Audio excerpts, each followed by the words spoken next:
Hello Pokemon fans, I'm Professor K for the Pokemon Evolutionaries. Welcome to part number 3 of this Pokemon TCG Facts and History series. Now in the last 2 videos, we've already gone over every card from base set all the way through Legendary Collection. Today we're going to cover 3 more sets of the E-Series era, and that is going to be Expedition, Aquapolis, and Skyridge. To assist me in breaking down all of the awesome TCG facts and history of this era is a very awesome PokeTuber and an even better friend, AceTrainerLiam. Hey everybody, AceTrainerLiam here, and I'm super excited to be a part of this TCG Facts and History series. I want to give a huge thank you to Professor K for having me on here today. I've been kind of a casual Pokemon card collector over the years since the very first sets came out, but it's only after watching the videos on this particular channel, the Pokemon Evolutionaries, that I realized just how awesome and fun the Pokemon TCG can really be, and I'm super excited to learn even more about it. Glad to have you on board, Liam. In fact, you should all go and check out all of his amazing videos. The top 10s, the shiny hunting, the rocket lock that he's been working on. All great stuff over there. He does some really awesome content, guys. Go give him a look. And specifically, go check out the video that him and I did together over on his channel. We did a collaboration. You guys can check it out right after this one, where we talk about Slowbro and Slowking. I'm not going to give you any more than that. You're going to have to go over there and check it out for yourself, but it is awesome. Let me tell you guys, I love doing it. Liam is an amazing guy to work with, and I appreciate him being on board with this and also for allowing me to be a part of his video over there as well. With that being said, let's go ahead and try to get today's video to 500 likes and also his video as well over on his channel.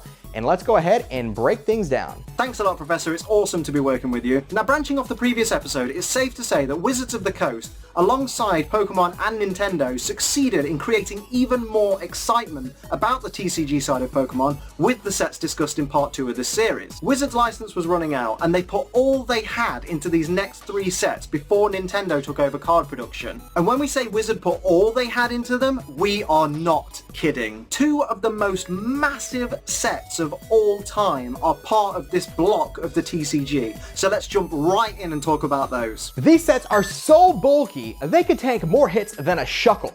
Not that you'd ever use one competitively, but you get the idea. And speaking of which, when is Shuckle ever gonna get a new card? I feel like it's been a really long time and it's really overdue. Just saying. Anyways, Expedition introduced a long-term game mechanic, the division of Pokemon powers into Pokepowers and Pokebodies. Pokepowers required activation to use, while Pokebodies were always active unless they were blocked by a specific card. It was only after the introduction of abilities in Pokemon Ruby and Pokemon Sapphire that the 2 separate types of Pokemon powers that were split up, mainly Pokebodies, became a lot more useful and a lot more relevant. Expedition also introduced a brand new look to the card's designs as well. Located on the bottom of the card where the Pokedex entry always was prior to Expedition was a barcode that could be scanned with a piece of hardware called the e-reader. The e-reader would work with the Game Boy Advance or the Nintendo GameCube to scan in different types of information that would allow you to access special areas, secret Pokemon moves, berries, and trainers. Also, if you scan that information into Pokemon Coliseum, it would also allow you to have access to 3 new Shadow Pokemon, all just by scanning the cards into the game. How cool is that? Expedition was actually delayed by 3 whole months to ensure compatibility with the e-reader.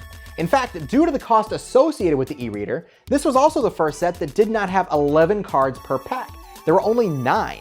And this is also the set that they chose to start the reverse holo trend. 1 per pack, whether we like it or not. I mean, master sets are cool and all, but man, they're tough to get. I'm trying to do it with all of XY, still missing some from Breakthrough, but what can you do? I guess that's one thing that we had that Japan doesn't have. It's something, right?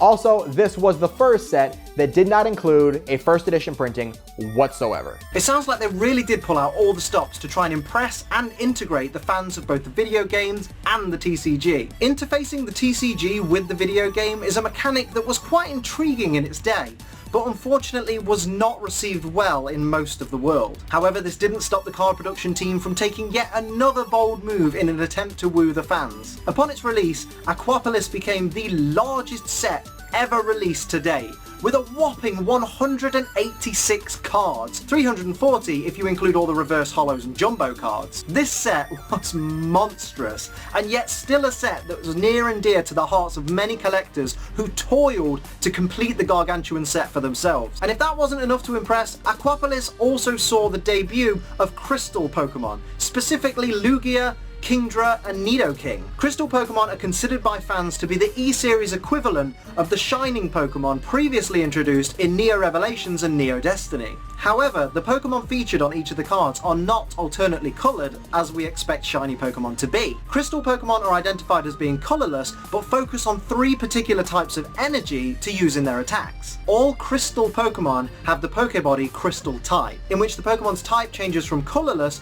to one of 3 types if the corresponding energy card is placed on it for 1 turn. For example, Celebi's Pokebody and attacks focus on Grass, Water and Psychic. The colours green, blue and purple are highlighted on the card background. Whilst Crystal Pokemon weren't bound to the 1 per deck rule like Shining Pokemon, they still required several energy for their attacks and were actually quite costly for the effects they provided. So what's the best way to follow a ginormous set such as Aquapolis? Give the people something small, right? Like a subset or a mini set, right?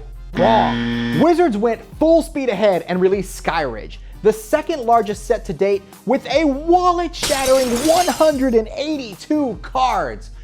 Oh my goodness. Well, the diehard collector's wallet shattered anyways. But with 2 sets over 180 cards back to back, I am certainly glad that I was not quite as much into the TCG as I am right now back then, or else I'd probably be taking out a second mortgage on my house. Skyridge is the second and final set to feature Crystal Pokemon, showcasing the much desired and very sought after Crystal Charizard, as well as Crobat, Golem, Ho-Oh, and Kabutops. Skyridge is also the final set to ever have included a Kadabra card after an $86 million lawsuit was brought about by a man named Uri Geller, who was very famous for bending spoons and having a very similar transliteration in katakana.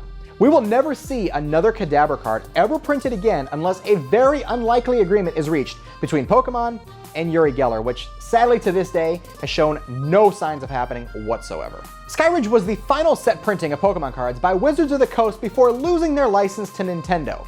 This is a likely reason for the sheer overwhelming size and card count of these final sets produced by Wizards.